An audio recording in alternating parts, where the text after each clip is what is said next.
श्रीगुरुभ्यो नमः हरि ओम् ॐ अखण्डानन्दसम्बोधः वन्दनात् यस्य जायते गोविन्दं तमहं वन्दे चिदानन्दतनुं गुरुम्.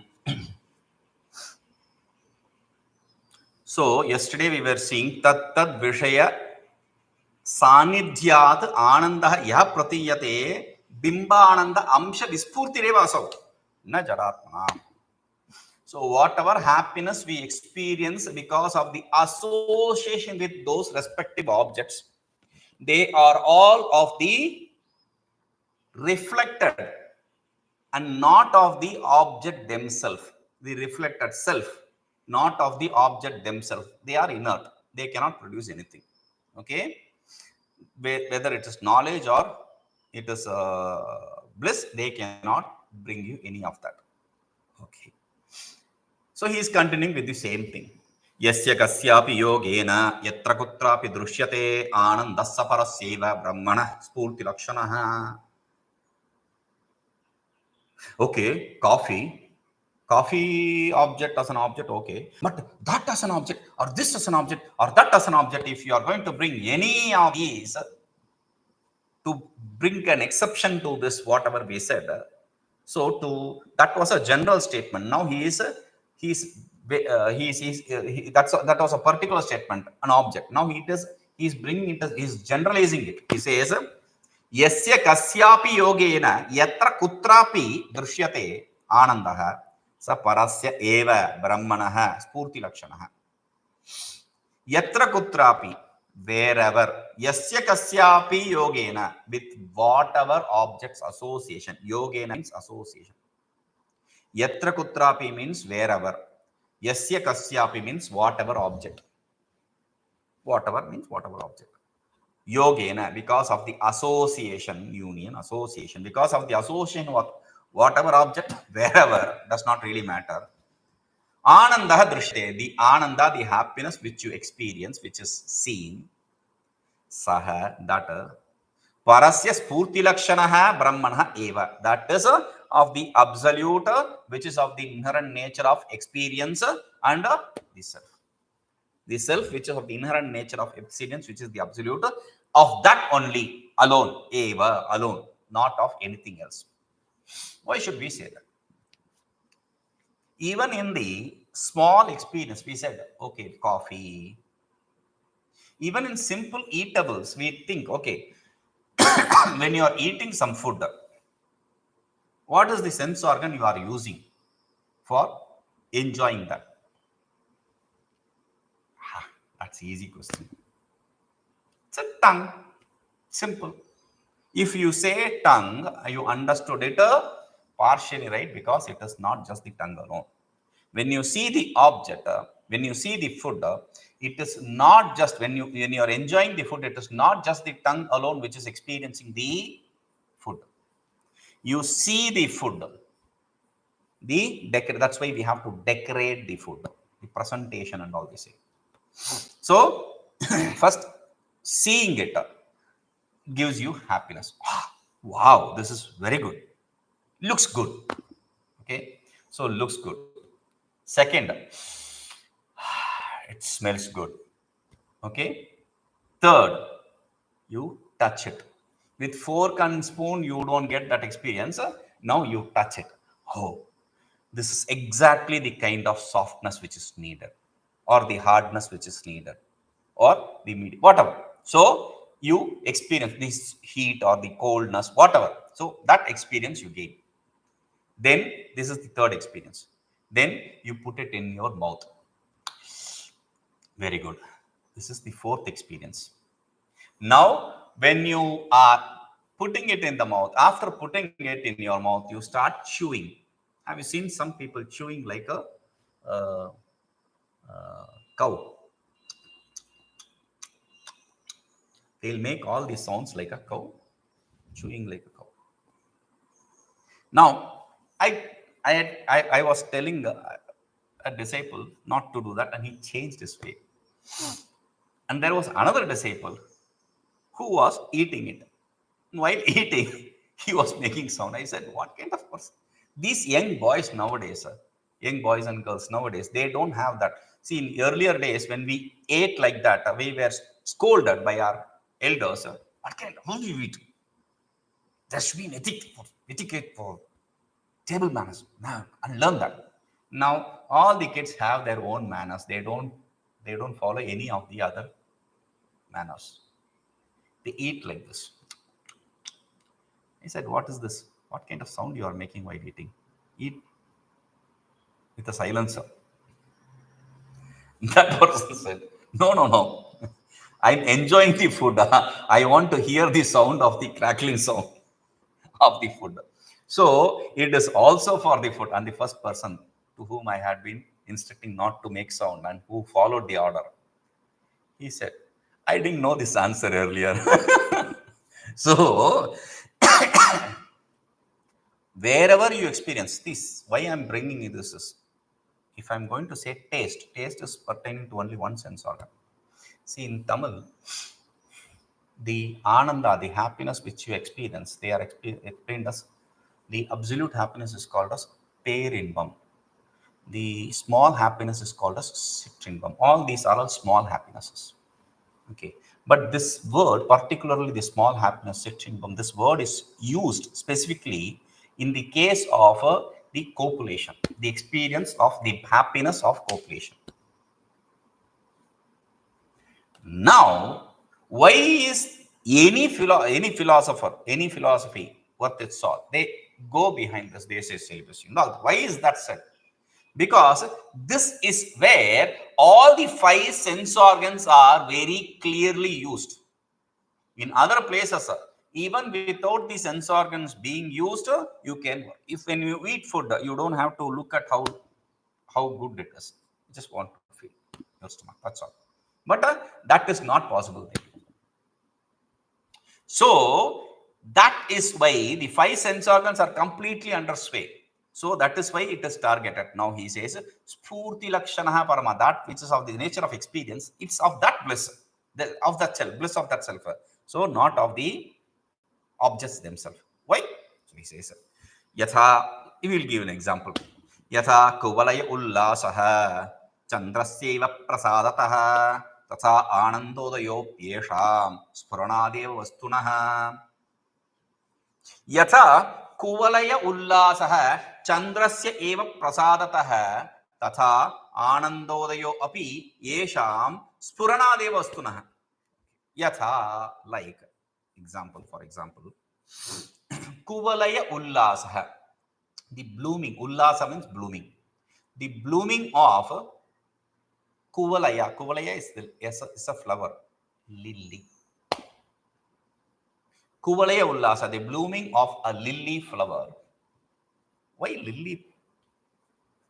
Chandrasyaiva prasādataḥ, only because of the grace of prasada, grace, because of the blessing, grace of Chandra, moon. Only when the moon rays strike the flower, it starts blooming. The lotus, it starts blooming only when the sun ray strikes it. So only because of the blessing or grace of the moon, this lily starts blooming. Similarly, yeshaṃ ānandayodayo'pyeṣāṃ, all these, whatever we are talking about, all these objects, yeshaṃ vastunaḥ ānandayodayo'pyeṣāṃ, the experience of happiness through these vastu, through these objects, are also because of vastunaḥ sphuraṇādeva, because of the bliss of the self. Now there is one problem. Vastunaḥ, yeshaṃ vastunaḥ. Vastunaḥ I have used once. And again, sphuraṇādeva vastunaḥ, I am using it twice. There is only one word, vastunaḥ, I am using twice. We know the Delhi Deepanyaya. I am using it partially here and there also. Vastunaḥ, what is vastunaḥ? In one place, yeshaṃ, these vastunaḥ, objects. Vastu means objects. Vastu means object. Vastu also refers to self. Vastu, tattva, jnanam, vastu vijnanam, etc. Vastu means self. Vastu also refers to object. Vastu also refers to the self. What is this? As I said, Atma is a word which can be used for any of these things. This is not just Atma. Any word can be used for self, not for anything else. Any word you say has the meaning of self. Like pot. Pot means self. Yes. Because all the words have two meanings. One is word meaning, the other is a implied meaning. Through implied meaning, any object here has a direct implication of a self. It implies the self. The word meaning differs. When you say pot, it refers to the kambugrivaadimatvam, the object with the mouth and the mouth, neck, and the stomach, the belly. So that is called as, in Vedanta, that is called as a beautiful word. Pravritti nimitta bheda. Bheda, duality. Nimitta, cause. Pravritti, transaction. Duality caused by transaction. So duality used for transaction. You can say that. Duality used for transaction. So for the sake of transaction, we accept this duality. Pot means this object. Cloth means that object. Otherwise, pot, cloth, etc., they all converge in one place when we are referring to the implied meaning. They have all the implication only to the self. Only that's why ghataha, sun, pataha, sun, etc. That is why we have ghata avachina chaitanya, pot associated consciousness, cloth associated consciousness. Everywhere there is consciousness association. So the implied meaning is consciousness. The word meaning is the pot association.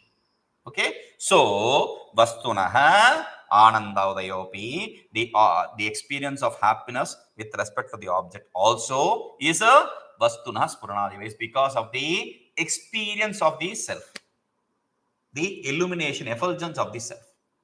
Okay, now we have understood what is sat, what is chit, and what is ānandaḥ, what it means. Sat trikala badhyatvam, chit consciousness, and sat is that which is not negated in all three periods of time. Chit is consciousness, knowledge, and ānandaḥ is bliss or unlimited. We saw this. Now we have to understand that these are not adjectives to Brahman. They are not adjectives to Brahman. They are all its inherent nature. We keep repeating it. Now he is establishing that. They are all inherent nature. Svarūpaṃ. There are two types of definitions, svarūpalakṣana or tathānandaḥ. We will not enter into tathānandaḥ now. Svarūpalakṣana. Svarūpalakṣana means inherent nature. They are not, satyam, etc. is not adjective, they are inherent nature. What does that mean? Even if we accept it as adjective, we don't care. That there are two ways to answer. One is answering properly. The other is answering to shut the other person's mouth. Pratibandhi uttaram, we call it in Sanskrit, to shut the other person's mouth. So first we are giving the proper answer. Sattvaṃ cittvaṃ tathānandaḥ svarūpaṃ paramātmanaḥ nirguṇasya guṇāyogādguṇāstu na bhavanti te. Sattvaṃ cittvaṃ tathānandaḥ svarūpaṃ paramātmanaḥ nirguṇasya guṇāyogādguṇāstu na bhavanti te. Sattvaṃ cittvaṃ tathānandaḥ. Sattvaṃ, existence, cittvaṃ, knowledge, consciousness, tathānandaḥ, and also the bliss.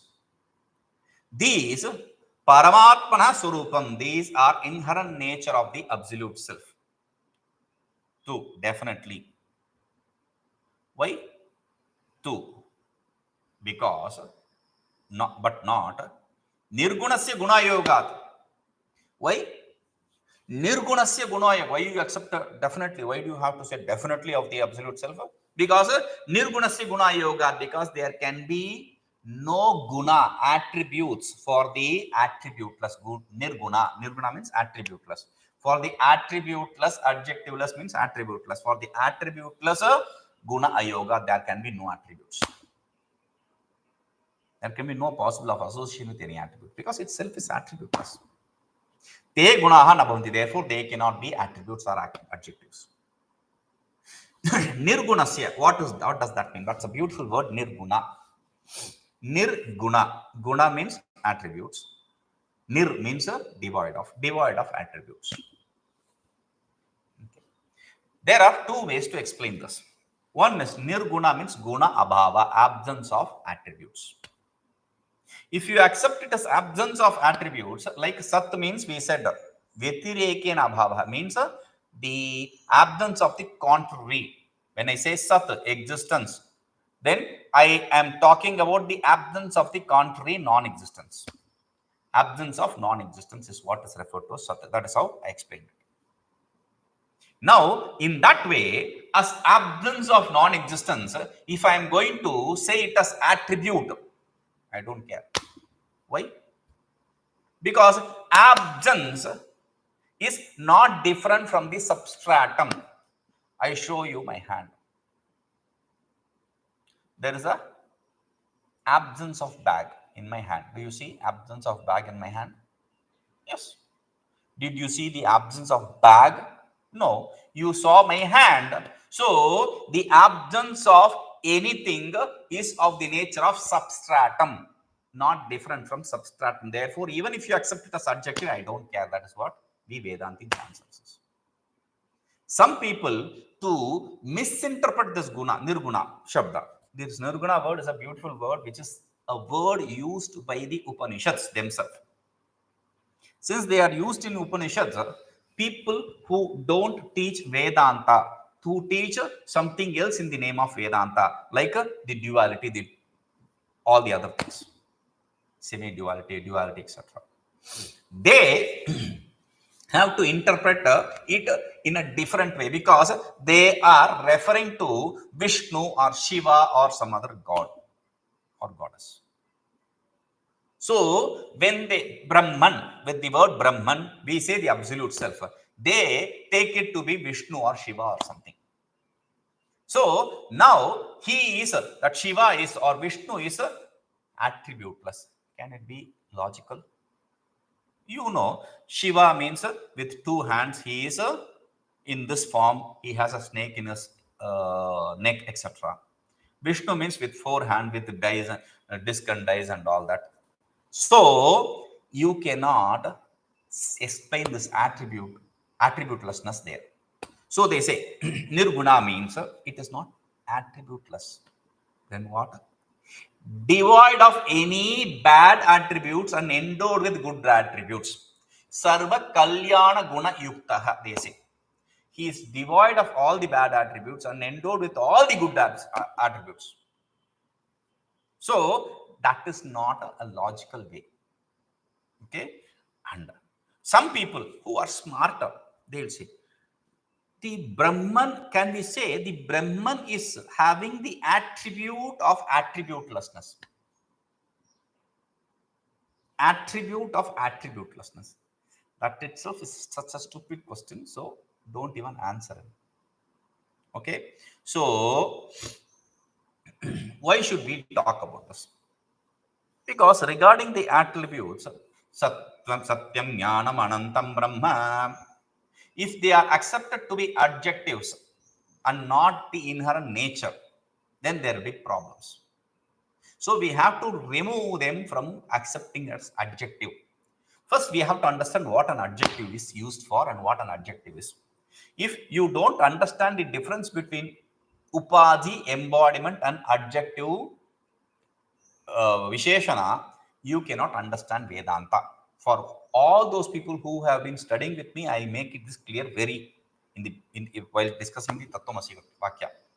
If you don't understand, if a teacher, any teacher, whoever teaches Vedanta, if he does not understand what is the difference between embodiment, upadhi, and adjective, viśeṣaṇaṃ, then he does not know Vedanta. He cannot understand the tathānandaḥ. No Mahavakya knowledge can take place. No Akhandakara vritti can take place. Be clear about this. So, what is viśeṣaṇa adjective? First, we'll understand that. Viśeṣaṇam tu vyāvṛttyai, bhaveddrvyāntare sati, paramātmādvitīyo'yaṃ, prapañcasya mṛṣātvataḥ vastvantarasyābhāvena na vyāvṛttyai kadāchana viśeṣaṇaṃ tu vyāvṛttyai bhavet brahmaṇaḥ sati paramātmādvitīyo'yaṃ prapañcasya mṛṣātvataḥ vastvantarasyābhāvena na vyāvṛttyai kadāchana. Viśeṣaṇaṃ, whenever we say viśeṣaṇaṃ, itara vyāvṛttyartham, we'll say itara vyāvṛttyartham, itara other vyāvṛttyartham to differentiate. We add an adjective to differentiate it from another. That is why it says bhaveddrvyāntare sati. When there is another object, vyāvṛttyai viśeṣaṇaṃ bhavet. Definitely we use an adjective for differentiating from that. Like when I say flower, what flower? Blue flower. Bring blue flower. Okay. Not pink, not white, not red, only blue flower. So when I say blue flower, you understand what I want. Not the red, not the yellow, not the blue, not the pink, not anything else. Only blue. So blue adjective is given for the word flower to differentiate it from the other flowers. So viśeṣaṇa is to differentiate. One. Another. Flower, flower, flower. They are all from same class. Now, if I am accepting two different classes, like in a human being, same class, there is a man, woman. So, if I want to differentiate whether it's man or woman, like say, I am writing R-A-M-A. R-A-M-A. How will you read it? Rama, of course. No, it may not be read as Rama. It can be Rama also. Rama is a girl's name. Rama is a boy's name. So, if I write just R-A-M-A, you will misunderstand a man for a woman or woman for a man. So, you have to say Mr. M-R. If you say Mr., then it is Rama. If you say Miss, then it is Rama. So, different classes. Flower, same class. This different class. To differentiate that, you add to name is the same class, but still person. So you give an adjective to differentiate. It is not a woman. A woman from a man and a man from a woman. You add Mr. and Miss. Right? Now, why have to use these kind of examples is you will understand now. Viśeṣaṇa, dravyāntare sati. If another object exists, then you will have to add an adjective. Right? This is understood. Prapañcasya mṛṣātvataḥ. World is illusory. World is another object which is of a different class. But it is illusory. Therefore, since it is illusory, there is no point in, there is no possibility or there is no point to differentiate from that. Okay. Now, second. Paramātmāḥ. Let us say the bliss, the self. There is multiple selves. Some people accept multiple selves. So if you accept multiple selves, then there's a possibility of differentiating one self from another self, like a red, blue, etc. from in flowers.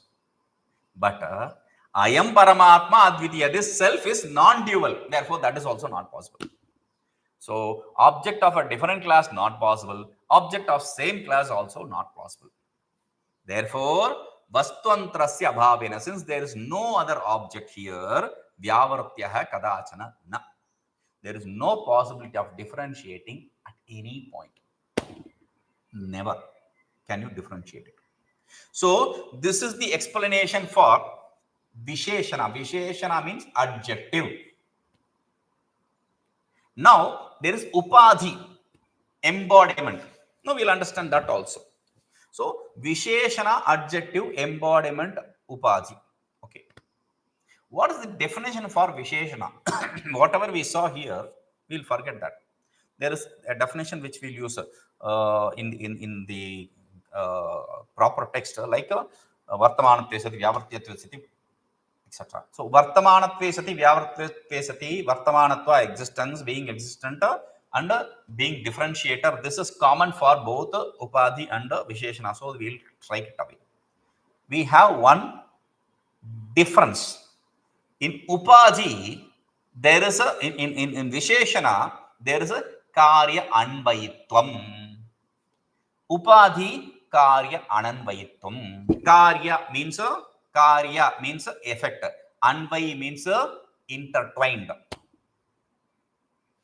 In the viśeṣaṇa is intertwined in the effect. Meaning, I take this bag. The orange is intertwined in the bag. Orange cannot be separated from that. It is intertwined. It is a part of bag. It is bag. So when you say orange bag, the orangeness is in every part of the bag. It cannot be separated from that. That is what is karya anvayitvam. Upadhi, whereas upadhi is embodiment. Like this body is an embodiment for me. That body is an embodiment for you. We have embodiments of deities, demons, etc. Animals, birds, etc. So they are all different embodiments for different species. Like for the space, a pot is an embodiment. Because in a pot, the space is filled. This room is an embodiment for the space. Okay, so you can say pot is an upadhi and room is also an upadhi for the space. Now, when I say pot space, the pot is not intertwined or mixed in the space. That has no association with the space. Karya ananvayitvam. When I say room space, the room is not intertwined or mixed with the space. Karya ananvayitvam. This is the difference. Viśeṣaṇa adjective is not intertwined, associated, mixed with the effect. Upadhi, whereas viśeṣaṇa is mixed with the effect. Upadhi, whereas is not mixed with the effect. That is the difference. Okay. So here nirguṇasya guṇāyogāt, in this place ānandaḥ sphuraṇādeva candrasyaiva prasādataḥ kuvalayollāsaścandrasyaiva. See, nirguṇasya guṇāyogāt. There I wanted to say this. Nirguṇasya guṇāyogāt. I said the dualist, they say he is endowed with all the beautiful attributes. These are all trying to tie up the impossibilities. Tie up the impossibilities means there is this example. Winston Churchill, when he was studying in the military school for the final exam, they asked the people to, the students to draw a map of a particular place and refer to the places in that country. Okay. And probably Winston Churchill didn't study during the schools. There are some people who study only the day before and they get good marks. There are some people who study throughout the year, they get good marks. There are some people who study throughout the year, don't get good marks. There are some people who don't study, don't get marks. Anyway, that's all different. We'll talk about Winston Churchill. Winston Churchill had a board. He had a dart or a ball. So he said, okay, what should I study? So he threw the dart and wherever it settled, he studied that. It settled on New Zealand. So he studied New Zealand properly and the question came the next day was about New Zealand. He finished it. He got good score. When you say this to a student, he was happy. Like, okay.